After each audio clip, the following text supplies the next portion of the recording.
Alrighty, welcome back. For this lecture, we're going to talk about the context of Jesus of Nazareth. So, a few things first of all about his basic autobiography. He's probably born around 4 BCE or BC, depending, but likely, and we think this because of the timing of the census that Quirinius is doing, that Augustus Caesar sends out. And we don't know much about his childhood. Of course, we Christians believe that he was born of a virgin, i.e. some strange circumstance. But we don't really have much other than that, aside from a couple of little vignettes. But for the most part, his childhood perhaps really was unremarkable. I mean, maybe he was just like any other kid. But he does have a moment in the temple where he's questioning people, and they're amazed. And so he did at least show some spark from a young age. He's a carpenter. That Greek word is tekton. It's actually connected to where we get the word technology and technical, I think. I'm pretty sure. Anyway, we don't know that it for sure means carpenter. He could be like a stone worker, a miller, or something like that. But he was somebody who worked artificing with material. He was literate and knowledgeable in the scriptures. He could read, and he had a great understanding of, or at least a great knowledge and felicity with the scriptures. He becomes a rabbi at 30 years old, which is actually normal. In fact, you kind of by cultural and social rules, you can't become a rabbi before 30. No one will listen to you. And the idea, I think, is until you're at least 30, what do you possibly have to say that's of wisdom or interest to anyone? You're still figuring it out. Whether or not that's true, that's kind of the basic idea. And so, and finally, Jesus is not a white guy. All right, okay, this is important because he's always depicted as a white guy. Not always, but mostly always. And it's just he would have looked probably Arabic. He would have looked like a Middle Eastern person, because he was a Middle Eastern person. He would have looked like a Palestinian Jew. And so, he would not have looked like a European. So it's important that we recognize that. Now, who is a first century Jew? Well, as we've already talked about, they're under Roman rule. Now, Roman rule is complicated, and we don't have time to address all of its nuances. But it's, generally speaking, as we've talked about, a point of contention and struggle for the Israelites. And it is, it has its own sort of propaganda and rhetoric that it uses to help uphold its rule of law. So one of the phrases, Paul even uses this phrase, but one of the famous phrases for Rome was pax et securitas, which, I mean, you could probably translate on your own, means peace and security. So the idea is that, like, they make peace and then they protect everybody. So kind of that same idea of ancient empires, right? We conquer you and then you pay us tribute, but because we're benevolent and because we take care of you, we keep things peaceful, we protect you from outside threats. And so there's this notion of conquest for the good of all. I mean, there's that movie, Gladiator, and it's just historical nonsense. I mean, I'm not saying it's a bad movie, but nothing happened that way ever. It's a really, really bad, really Americanized view of what Rome would have been like. But there is that moment where, he, at the beginning, he says something like, I've seen the world and it's cold and dark. Rome is the light. Said as only Russell Crowe could say it. And Is that his name? I think so. Yeah. And you know, like there is this sense in the rhetoric. Now it's not like that, but there is this sense that they're good for people, and there's some aspects that are true about that. They do keep the peace. It's not a great peace. In fact, as Tacitus, quoting a British general in the 1st century AD, says they rob and kill and plunder all under the deceiving name of Roman rule. They make a desert and call it peace. But at the same time, once you're conquered and obedient, it's much better and much more regulated and safer than, say, more wild areas. There's roads, there's aqueducts, so you got, you know, there's better structures of education and stuff like that. So there are some benefits, but ultimately speaking, it's a pretty rough thing. And the thing about Rome is, like most empires in the ancient world, well, any empire still today, they are brutal about keeping their rule, though. Okay, however benevolent they want to talk about themselves, they're ultimately not, and they, like all governments, are convinced that they should be in power, and they will enforce their power with practically any means necessary. So this creates different reactionary groups among the Jews. And so these are going to be characters in the Gospels as you read them. You're going to read these people, these groups. The Sadducees are, we don't know a lot about all these groups, but we know a lot more than we used to. The Sadducees are the priestly class. They're priests, they're aristocracy.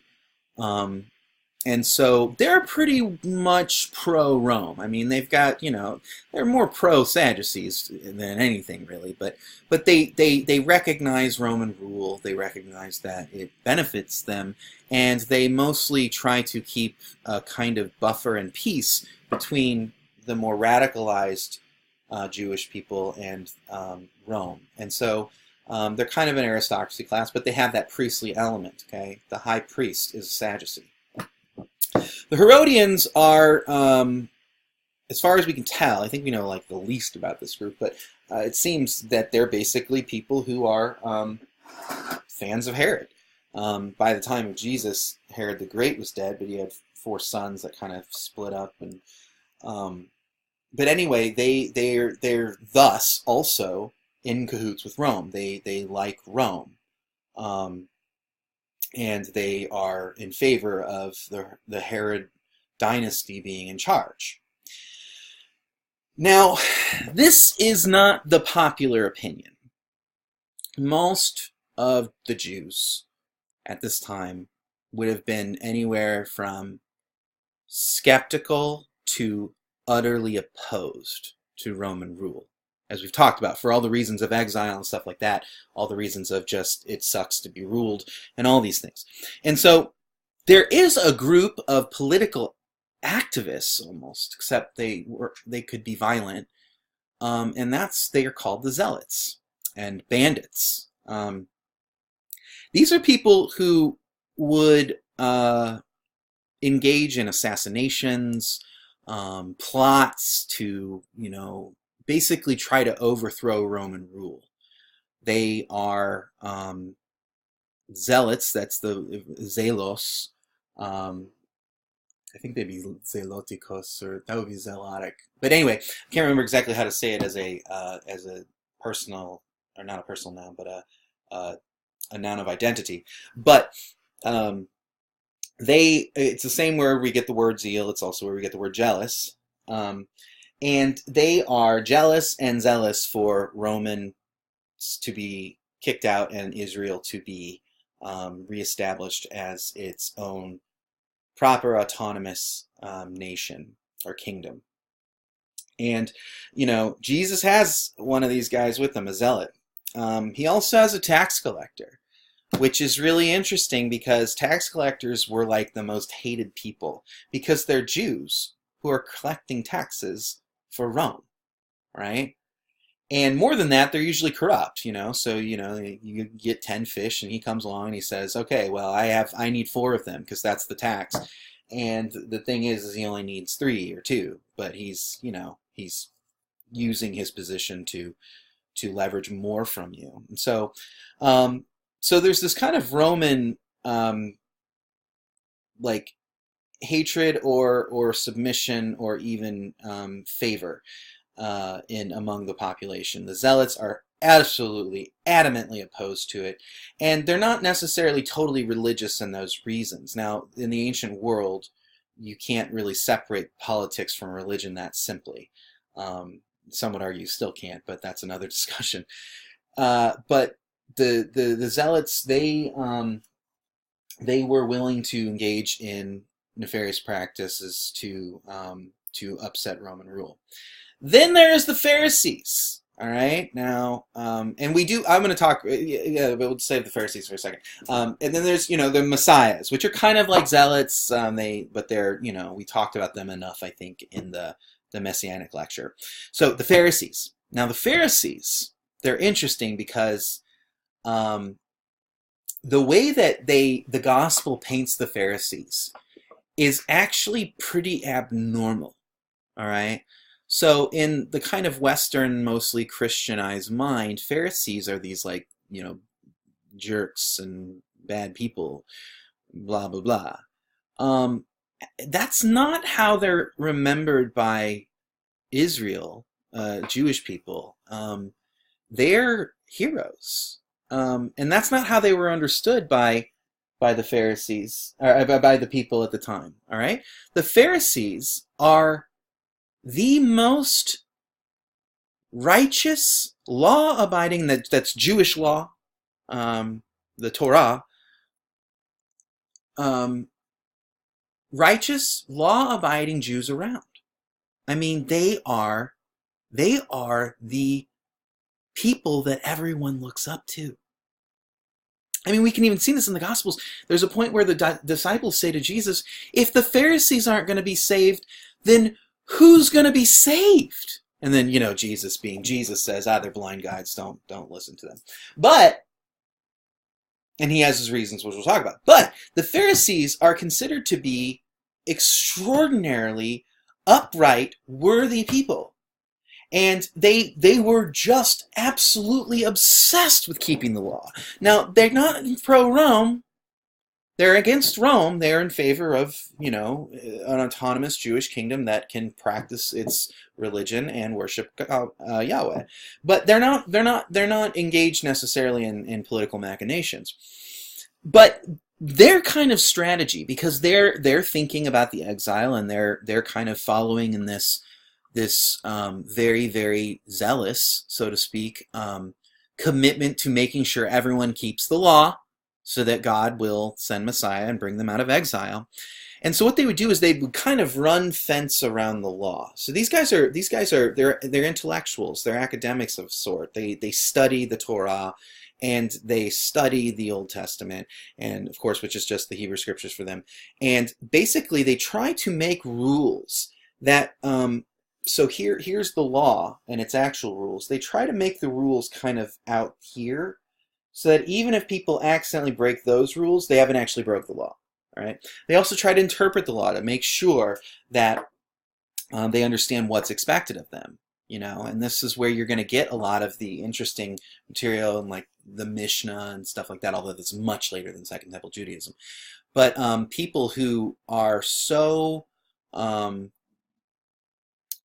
concerned with keeping the law that they come up with so, like, is it okay to pull a donkey out of a hole on the Sabbath? Does that not work? Because you can't work on the Sabbath, you know. So they're really into making sure the law is kept with absolute precision and zeal.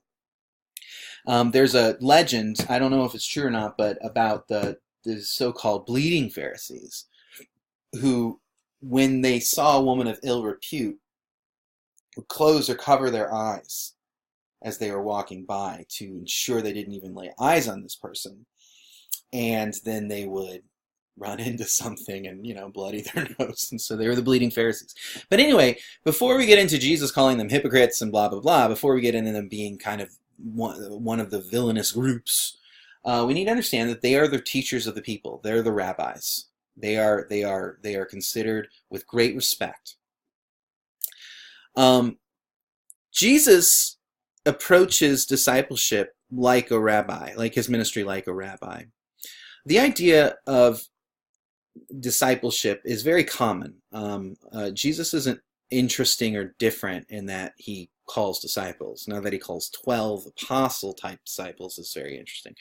But that's what rabbis do. And that's partly because this is really the basic form of teaching, other than, basic literacy and stuff like that. So these rabbis, similar to like philosophers in Greece or something, were educated in the law in some manner, and they had ideas about what that should look like. And so they would go out and they would start teaching in synagogues and even in the marketplace and stuff. And because it's not an institutionalized system. And so some people would be listening to this person as they're teaching and be like, I like what this guy's saying. I think he's right. And so then they would ask to join the rabbi and study under them. And then if the rabbi said yes, they would become a disciple of that rabbi. Now, the important thing about also when you think about rabbinic teaching in this kind of model, which Jesus himself uses and employs, he acts very much like a normal rabbi in this regard, is that when you study under a rabbi, though, it's not like studying under a teacher, because it's not just about what the rabbi knows. You don't want to just know the same content or material as the rabbi. You want to be like your rabbi. You want to be like your teacher. And so when you become a disciple, this is why they don't just come at 10 o'clock to 12 o'clock on Monday, Wednesday, and Friday and listen to the rabbi speak. They travel with him. They eat with him. They sleep in the same places as him. They want to be around him all the time because they want to be like him. They don't just want to know what he knows. And this is how the disciples were acting with Jesus. Jesus is interesting in that he picks basically people from diverse and contentious backgrounds. So you got a zealot, as we just talked about, and a tax collector in the same group. I mean, that's got to be tense. So there's an interesting aspect in that Jesus pulls from all aspects of the culture. You got fishermen, and you got tax collector, you got zealot, and so Jesus has this sort of interesting approach. Now, he has concentric circles too. So he's got a large group of disciples. So if you can kind of imagine a concentric circle, at the very outset is the crowd, and they're their own kind of character in the Gospels. The crowd is a character, and they're fickle. Sometimes they like Jesus, sometimes they don't. Then there's this circle of disciples, and it's like 72-ish. Disciples. And then there's this inner circle of the 12. And these are the people that Jesus spends the most time with, who are always with him. And he calls them. So then in the Gospels, you have this moment where Jesus comes on, he prays all night, then he comes and he says, I'm going to call my 12 disciples. And the interesting thing is, why 12? Well, 12 tribes of Israel. So, as we're going to find, Jesus doesn't just teach by words. Jesus expresses his message by very particular kinds of actions. So even though he's taking the normal form of discipleship and being a rabbi, he is employing a symbol by calling specifically 12 special disciples that are different than all the other disciples. And that's because Jesus is making a statement that he intends to restore the kingdom of Israel. And so Jesus travels around with his disciples, always the 12, sometimes more, and he goes all over the place, mostly Israel, but even goes into like Samaria and over across on the other side of the Sea of Galilee to like Tyre and stuff like that. And yet he's always kind of got this eye to Jerusalem. And why? Well, Jerusalem is the place of Messiah, right? I mean, that's the place where the temple is, the city of David. It's the kingdom, as we've been talking about. So Jesus, in many ways, is exactly like people would expect a rabbi to be. In other ways, Jesus is quite different. And he actually does not fit very well into any one of those molds we talked about. Sadducees, Herodians, Zealots, Pharisees, even the Messiahs. He doesn't fit them the way that other people would expect. In fact, Jesus has words for all of them. He has words for Roman supporters, and he has words for people who are strictly in favor of an Israelite kingdom. Jesus will critique every group around him. He's an equal opportunity lender of critiques. Okay, he doesn't favor one group, and he looks for something very specific that is not defined by some sort of ideology. Okay, that's important. That's why he can call a tax collector and a zealot and fisherman and anybody, because that's not what he thinks about when he thinks about people. He doesn't think about group identity, right? He sees something else going on, which is why he will heal and interact with Gentiles, which some Pharisees would think was just absolutely evil, and yet he has all kinds of words of critique for the oppression and the marginalization that is wrought by the rich and the powerful. So Jesus is not in any of these categories. He's something else. And in fact, he ends up making enemies with all the categories. There's something to that. What is it about Jesus? What is he doing? Why does he refuse to play these kind of social games? And so we're going to continue to explore this as we move into the next lecture, which, if I recall, will be kind of about how he goes about doing his ministry. I will see you then.